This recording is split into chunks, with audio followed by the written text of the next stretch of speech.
My husband wouldn't marry me unless our prenup had an infidelity payout clause. 7 years later, I finally understood. Why? I woke up and couldn't remember my first language. I woke up to my mom calling, and when she started speaking, I couldn't understand a single word. It sounded like gibberish. I kept saying, "What?" And she kept repeating herself, until finally she switched to English and asked if I was feeling okay. I'd been fluent in Mandarin since birth and spoke it at home every single day. My parents had insisted on Mandarin only until I started school, and even then, we used it exclusively in the house.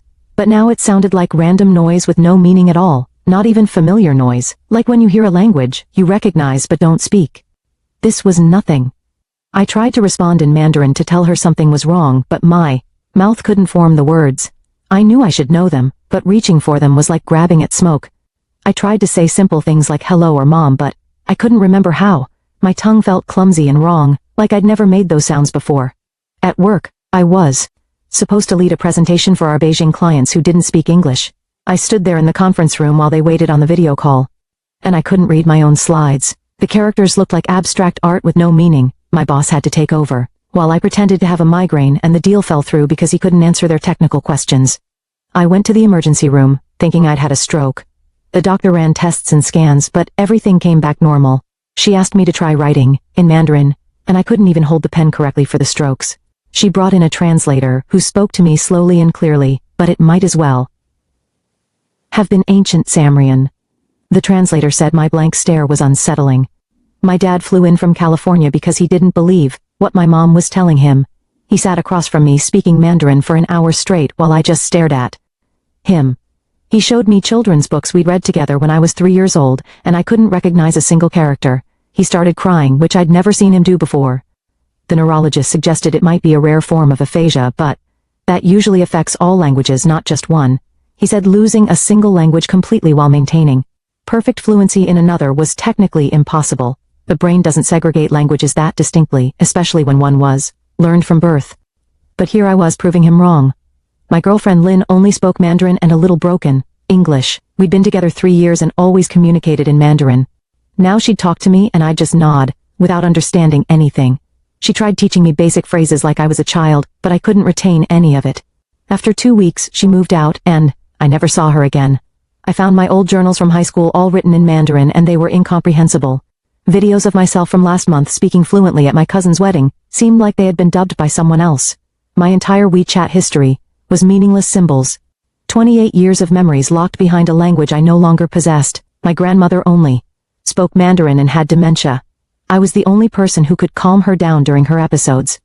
Now when I visited, she'd get agitated because I couldn't respond properly. She kept asking what was wrong with me and I couldn't explain. The nurses had to sedate her more frequently, and my family blamed me. The Language Institute tested me extensively and determined I had no recognition of Mandarin whatsoever.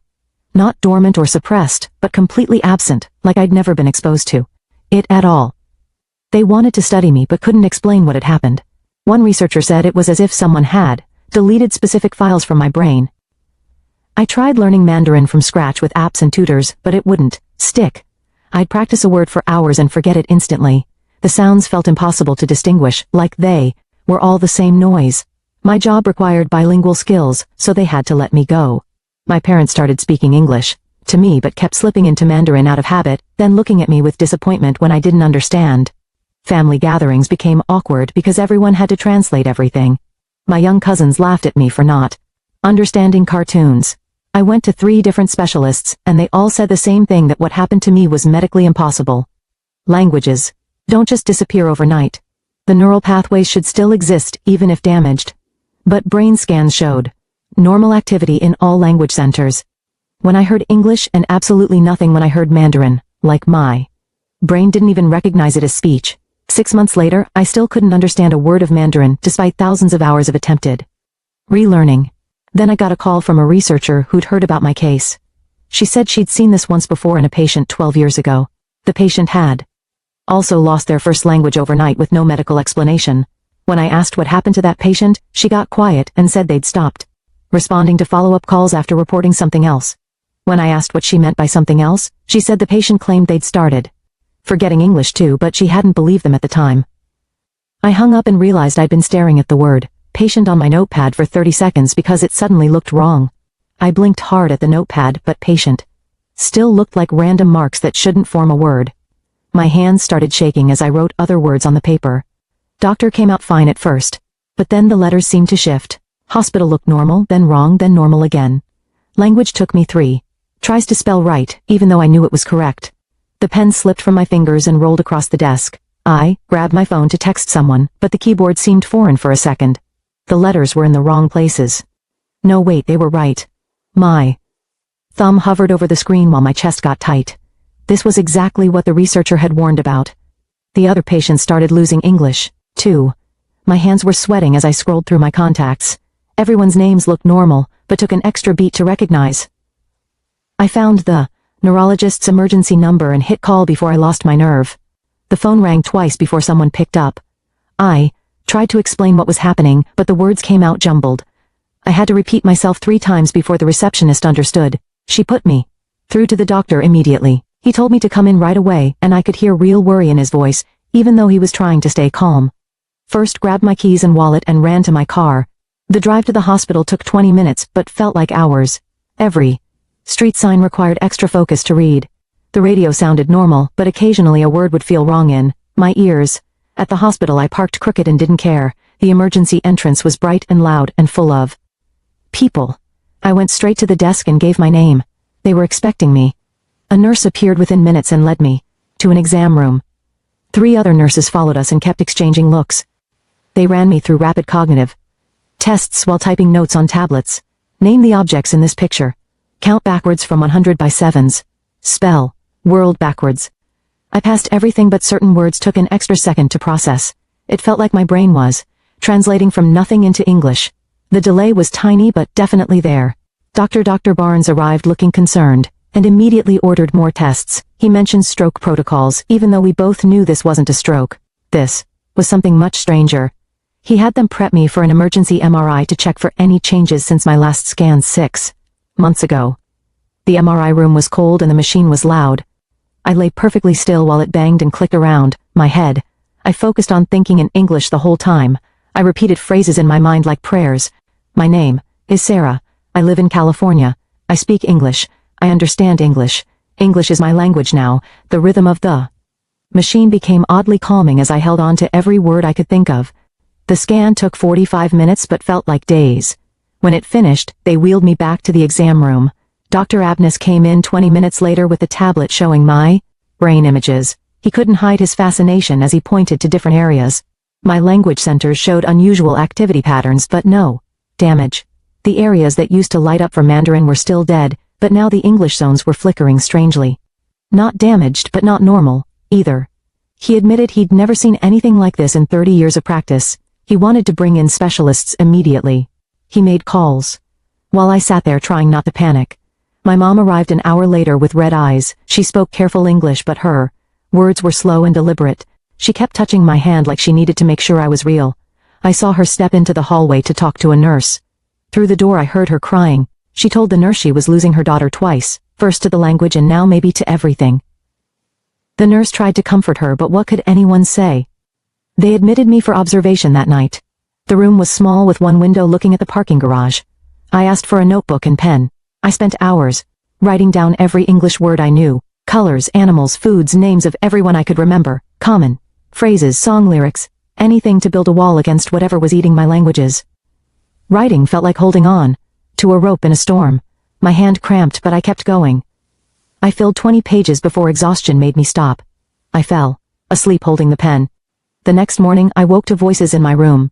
A team of neurologists had gathered around my bed, including Dr. Barnes and a visiting researcher named Dr. Sterling. They were discussing my case like I wasn't there at first. Then Dr. Sterling introduced herself properly. She specialized in rare language disorders, and had flown in from Boston overnight. They wanted to run experimental tests to map exactly what was happening in my brain. They needed to understand the mechanism before it got worse, before I lost everything. Dr. Sterling pulled up a chair next to my bed and opened her tablet to show me charts and brain scans from her research files. She'd been tracking cases like mine for 10 years, and I was only the 3rd person she'd found with this exact condition. The other 2 patients took different amounts of time to stabilize, with one needing several years before their remaining language stopped showing signs of degradation. She scrolled through data while explaining how the brain usually processes multiple languages, through overlapping networks, but in our cases, something had caused a complete disconnect. 2 orderlies arrived with a wheelchair to take me to a different part of the hospital for more specialized testing. We went down 3 floors, and through several security doors to reach a lab filled with machines I'd never seen before. The biggest one looked like a giant white helmet, connected to dozens of computers. The technician setting up the equipment made a joke about how I'd probably end up in medical journals, though they'd keep my name anonymous for privacy.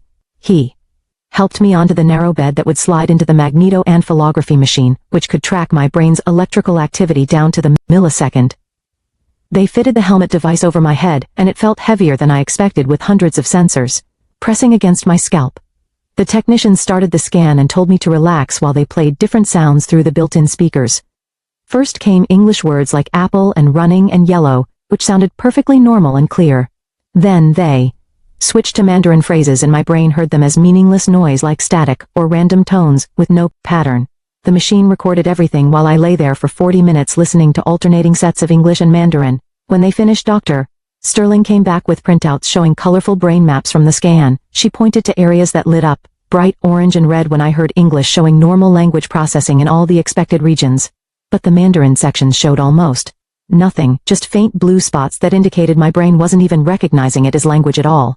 She called this pattern selective linguistic suppression and explained, my brain was actively blocking any processing of Mandarin rather than just failing to understand it. The difference was important because it meant my brain was protecting itself by completely shutting down those pathways. She sat down again and suggested that extreme stress could trigger this kind of selective shutdown as a defense mechanism. The brain might seal off certain neural pathways to prevent some kind of overload or damage, though she admitted it sounded crazy. I thought about the months before this started and realized the pressure had been building from every direction. Work kept demanding more Beijing contracts while my parents pushed me to be the perfect bridge between cultures, and I felt stretched between 2 identities that both wanted all of me. Dr. Sterling nodded and said she'd heard similar stories from the other patients about identity stress and cultural pressure before their language loss. She wrote notes while I talked about family expectations and struggling to balance everything. 3 days later, they discharged me with a thick folder of monitoring instructions and weekly check-in requirements.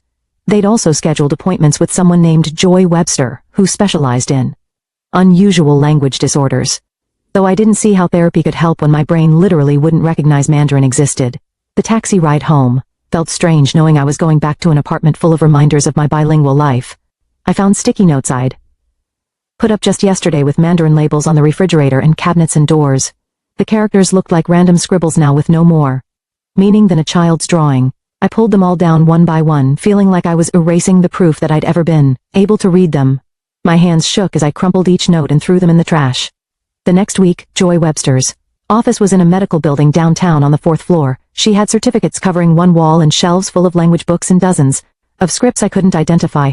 She started by having me look at pictures while she played different sounds to map which pathways still worked and which were completely gone. She showed me photos of common objects while playing their names in Mandarin, but my brain showed no recognition at all. Then she tried something different and played recordings of my parents speaking Mandarin without showing their faces. First couldn't understand the words, but somehow I knew it was them just from the rhythm and tone of their voices. Joy got excited and said this meant some non-linguistic connections remained even if the language processing was blocked. She pulled out recordings of Mandarin songs and had me tap along to the rhythm, which I could follow perfectly even though the words meant nothing. Her theory was that we might rebuild some connections using these non-linguistic cues like music and rhythm and tone. It seemed desperate and probably pointless, but I was willing to try anything that might open even the smallest door back to understanding my parents and grandmother again. 2 days after that session with Joy, my phone rang while I was making breakfast, and Dad's name showed up on the screen. I picked up and heard him speaking English, which felt wrong because we'd never had a phone conversation in English before. His voice sounded different, speaking my second language, like he was older or tired or both. He told me he'd been practicing his English pronunciation with an app because he wanted our conversations to feel more natural for me. I could hear papers rustling in the background, and then he cleared his throat and mentioned grandmother had gotten worse at the care facility. The nurses were calling him daily now because she'd started hitting them during her confused episodes and they couldn't calm her down. She kept asking for me in Mandarin and getting angry when I wasn't there to help. The guilt hit me hard as I stood there holding my coffee mug and listening to him describe how they'd had to increase her medication. He said the facility was threatening to transfer her to a more secure unit if the violence continued. I told him I'd try visiting again, even though we both knew it wouldn't help since I couldn't understand or respond to her anymore.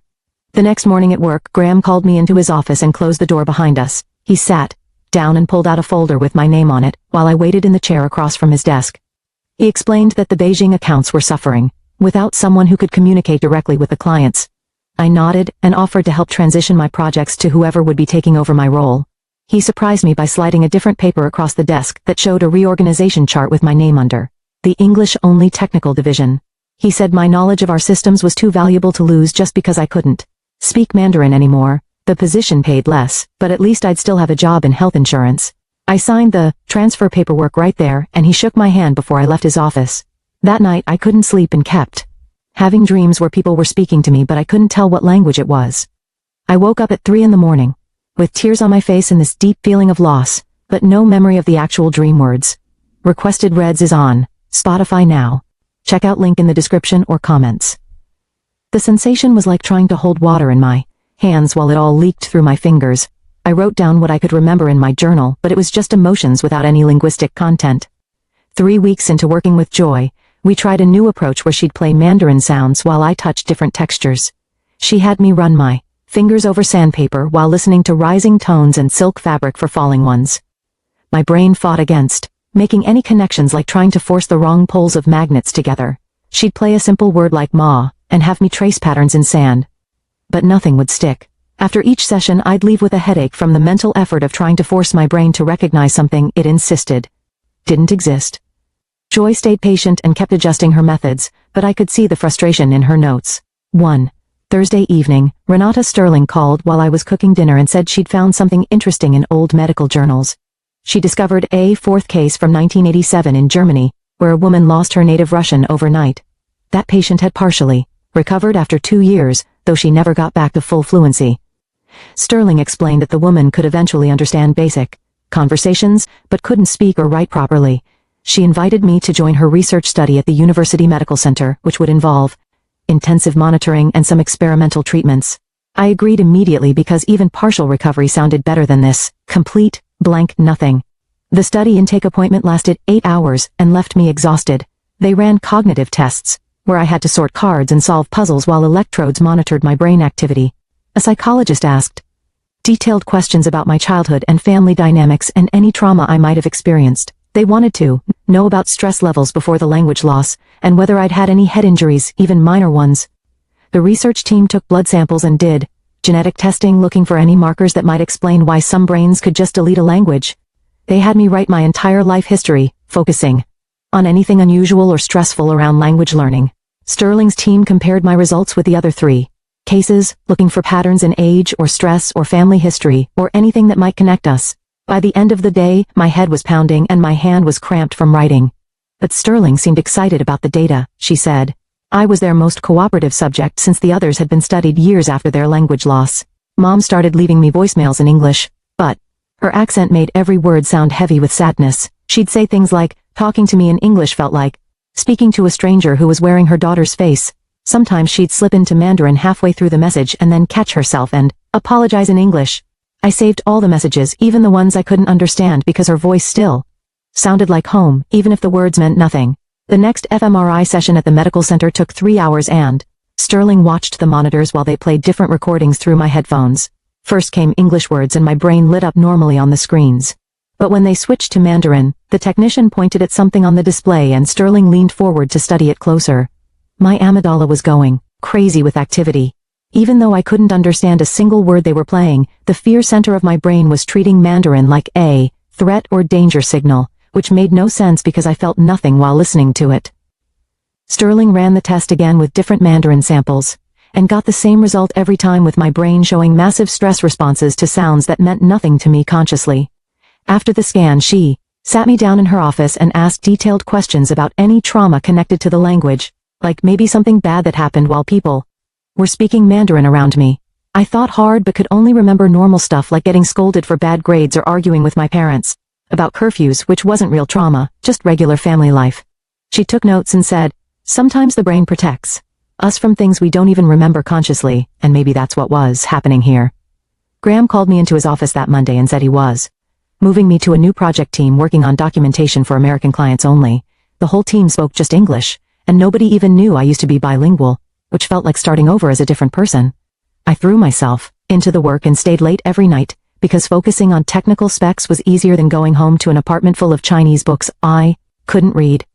Joy tried something new in our next session, where she played Mandarin tones while showing me colored cards and having me touch different textures like sandpaper or silk. She said we were trying to build new pathways by connecting the sounds to other senses, since the language pathway was completely blocked. After weeks of practice, I could finally tell when a tone went up versus down, even though the sound still carried no meaning at all. It was like recognizing musical notes without understanding the song. But Joy said it was progress. I spent an afternoon at my apartment recording myself saying simple English phrases into my phone for grandmother. Things like it's okay and you're safe and I'm here with you, even though I wouldn't actually be there when the nurses played them. Mom helped me think of what grandmother needed to hear most, and we made 20 different recordings that the care facility could use during her bad episodes. The nurses said they'd try playing them next time she got agitated, though we didn't know if hearing my voice without me being there would help or make things worse. Sunday dinner at my parents' house became this weird, careful dance where everyone spoke English, even my aunts and uncles who weren't comfortable with it. My little cousins kept whispering to each other in Mandarin and shooting looks at me like I was some broken toy they weren't allowed to play with anymore. Mom would catch them and make them switch to English, but I could see them rolling their eyes. 6 weeks into Sterling's study, she called me in to share what they'd found so far, comparing all 4 cases. Every single person had the same pattern, with sudden complete loss overnight, and no gradual decline beforehand or after. Most importantly, the condition seemed stable rather than getting worse over time, which meant it probably wouldn't spread to other languages. She showed me charts and brain scans from the other patients, and they all looked exactly like mine, with that weird amygdala response to their lost language. The relief hit me so hard I actually started shaking, because I'd been terrified of losing English too and ending up completely without language at all. Sterling said I should still come in for monitoring every month, but she was confident English would stay intact based on the other cases who'd been stable for years. That night I tried texting Lynn through a translation app, typing in English and having it convert to Chinese characters before sending. The app showed delivered, but she never responded, and I stared at my phone for hours, waiting for those 3 dots that never appeared. A mutual friend told me a week later that Lynn was seeing someone new, and they'd moved in together already. She said Lynn seemed happy with someone who could actually understand her completely without needing apps or translations. The research team published their preliminary findings in a neurology journal, with me listed as patient C alongside the others. Reading about myself in clinical terms felt weird, like looking at my life through a microscope. They described my case as complete selective aphasia with preservation of secondary language, and noted the unusual amygdala activation pattern during exposure to the lost language. The paper said more research was needed to understand the mechanism, but their working theory involved the brain creating a protective barrier against specific linguistic input, possibly triggered by psychological factors they hadn't identified yet. Joy called me the next morning and said we needed to change our approach completely, since the recovery methods weren't working after months of trying. She had me come in that afternoon and showed me new exercises focused on accepting the loss rather than fighting it. We started with simple recognition drills where she'd play recordings of different Mandarin speakers showing various emotions without trying to understand the words themselves. I sat there listening to angry voices, sad voices, scared voices, and slowly started picking up the patterns in tone and rhythm. Even though the words meant nothing, she had me close my eyes and just focus on the emotional energy behind the sounds rather than trying to decode meaning that wasn't there anymore. After 2 weeks of this new approach, I could tell when someone speaking Mandarin was upset versus calm, though I still couldn't respond or understand any actual words. The breakthrough came when I visited grandmother and heard her speaking to the nurse in that high, tight voice she used when scared. I couldn't understand what she was saying, but I knew she was frightened and grabbed her hand, which seemed to help even though I couldn't say anything back. The nurse looked surprised when I correctly identified that grandmother needed her anxiety medication based purely on her tone. A social worker named Ariana Mahan came to evaluate grandmother's care situation and suggested bringing in Mandarin-speaking volunteers since I couldn't communicate with her anymore. She sat across from me with her clipboard explaining how the volunteer program worked, while I felt my chest getting tight knowing strangers would be doing what I used to do. Ariana said she understood it was hard, but grandmother's needs had to come first, and she was right, even though it hurt to admit. The volunteers started the following Tuesday. 2 women from the local Chinese community center who came twice a week for 3-hour shifts They sat with grandmother, speaking Mandarin, reading to her, playing old Chinese songs on their phones, all the things I used to do before my brain deleted that part of me. Within a month, grandmother's violent episodes dropped from daily to maybe twice a week, and the nurses were able to reduce her sedation medications significantly. She started having more clear days where she recognized people and could eat without assistance though. She still asked about me sometimes. According to the volunteers' reports, one volunteer wrote notes about their conversations that Ariana translated for me, mostly grandmother talking about her childhood in Beijing and asking why her granddaughter never visited anymore. Meanwhile, at work, Graham called me into his office and offered me a permanent position on the English-only technical documentation team with a 20% pay cut but stable hours and benefits. He said my technical knowledge was too valuable to lose completely, and they'd restructured the position to eliminate all bilingual requirements permanently. I signed the paperwork that afternoon, grateful to have any job at all, even though it was nothing like the international coordinator role I'd worked toward for years. Sterling's research team published another paper identifying the specific neural pathways that shut down during selective aphasia. Cases like mine. She called to explain they'd found the exact brain regions involved, but developing targeted therapies would take years of trials and testing with no guarantees. Her team had mapped the disconnection between language recognition and processing centers, showing how the brain could completely wall off one language while preserving another perfectly. She said maybe in 5 or 10 years there might be experimental treatments, but nothing that would help me now or probably ever. Joy found a support group for people with various language disorders that met Thursday evenings at the community center near my apartment. I walked into that first meeting seeing people with stroke damage, brain injuries, developmental disorders, all of us missing pieces of language in different ways. The facilitator had us go around, introducing ourselves and our conditions, and I explained my selective aphasia while others nodded with understanding. One man who'd had a stroke 2 years ago grabbed my arm after the meeting and said at least I'd kept one language completely intact. He struggled with both English and Spanish now, mixing them up constantly, forgetting basic words in both, and said he'd give anything to have even one language work perfectly like mine did.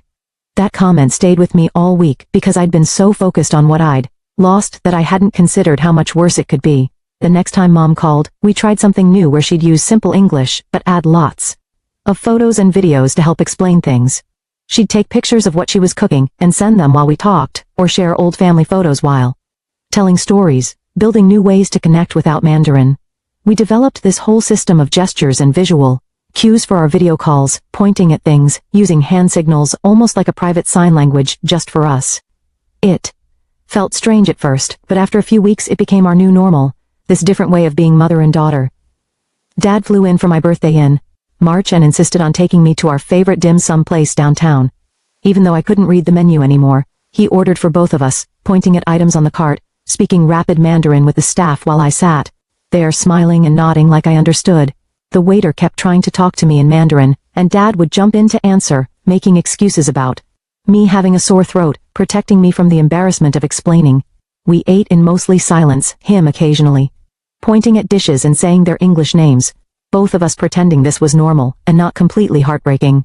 Joy had me close my eyes during our next session while she played recordings of different people speaking Mandarin. I pointed when I heard Mom's voice even though the words meant nothing. Then Dad's voice came through the speakers and I raised my hand immediately. Joy played strangers speaking the same phrases and I shook my head each time. She showed me the data on her laptop where she'd tracked my accuracy at 92% for family voices versus random speakers. My brain still recognized the unique patterns of how my parents spoke, even if the meaning was gone. We tried it with Lynn's old voicemails, and I could pick her voice out from other women every single time. Joy said this was huge because it proved some neural pathways for Mandarin were still firing, just not the ones for comprehension. The research study sent their first payment that week, and it was enough to cover the gap from my reduced salary.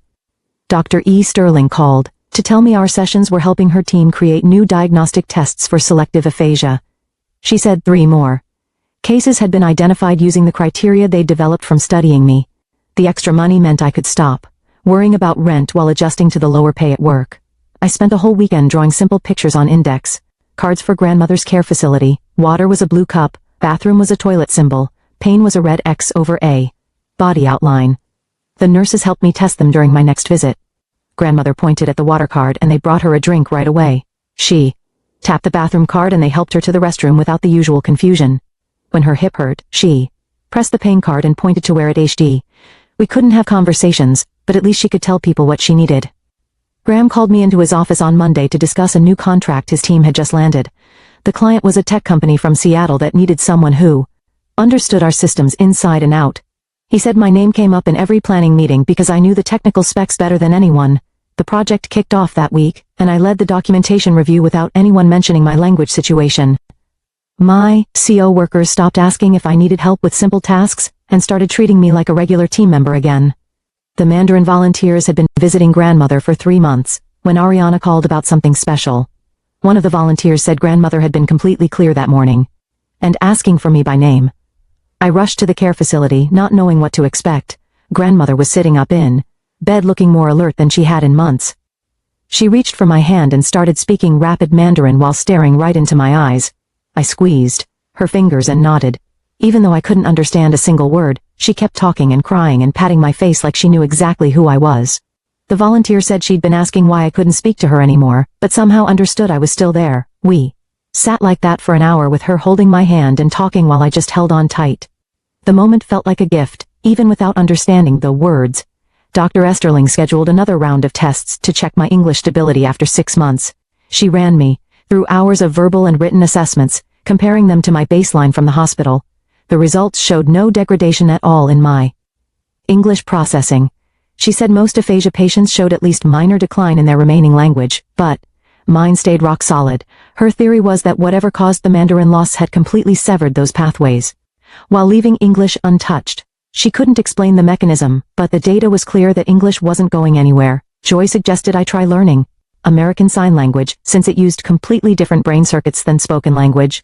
She knew an instructor who taught beginners at the community college, and thought it might help me communicate with grandmother. I signed up for evening classes that started the next week. The instructor showed us basic signs for everyday needs, and I practiced them constantly. My fingers felt clumsy at first, but the visual nature clicked faster than spoken Mandarin ever had. Joy was right about it using different pathways because I could actually retain the signs between classes. Family dinners changed gradually over the months, with everyone defaulting to English when I arrived. At first, they'd switch mid-sentence looking guilty, but eventually English became the automatic choice. My aunts and uncles would forget and slip into Mandarin, then quickly translate without me having to ask. The cousins stopped whispering and just included me in their English conversations about school and games. Each gathering hurt a little less as the new pattern became normal. The consulting opportunity came through a former colleague who'd started her own firm. She needed someone to audit technical documentation for a pharmaceutical company, and my English-only focus actually made me perfect for it. The contract paid almost double my regular hourly rate for 20 hours a week on top of my day job. 6 months after losing Mandarin, I was actually making more money than before. Mom called one evening to talk about my youngest cousin starting kindergarten soon. She mentioned she'd been teaching them more English at home to help them prepare for school. Then she paused and said it was also so they could talk to me better. She'd been reading English books with them every night and playing word games in the car. The kids were picking it up fast and loved showing off new words when they saw me. 3 weeks later, Dr. Sterling sent me a thick envelope with her published paper inside and my case, taking up 12 pages of detailed analysis. She'd changed how neurologists understood language organization in the brain because my scans proved languages could exist in completely separate neural networks without any overlap.